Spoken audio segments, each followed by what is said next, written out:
resurrection other than religiously motivated hallucinations, Paul never mentions, for example, the discovery of an empty tomb. Paul does not need to mention the empty tomb, Jesus' burial, or missing body for his account of his encounter with the risen Jesus to be true.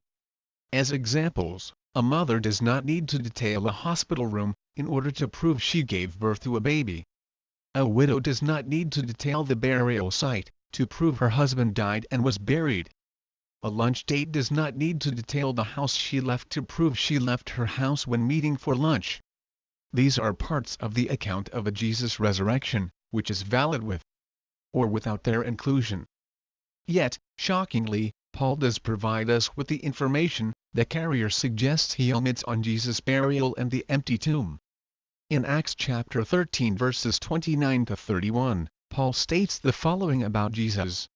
When they had carried out all that was written about him, they took him down from the cross and laid him in a tomb.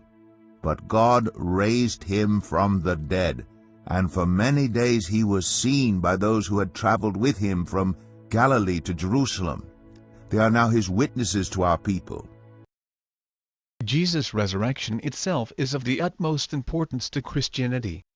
In 1 Corinthians chapter 15 verses 3 to 8, Paul quotes a creed that the earliest Christians memorized.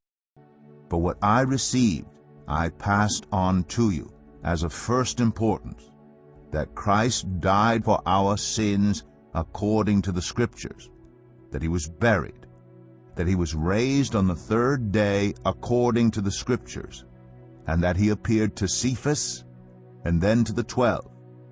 After that, he appeared to more than 500 of the brothers and sisters at the same time, most of whom are still living, though some have fallen asleep.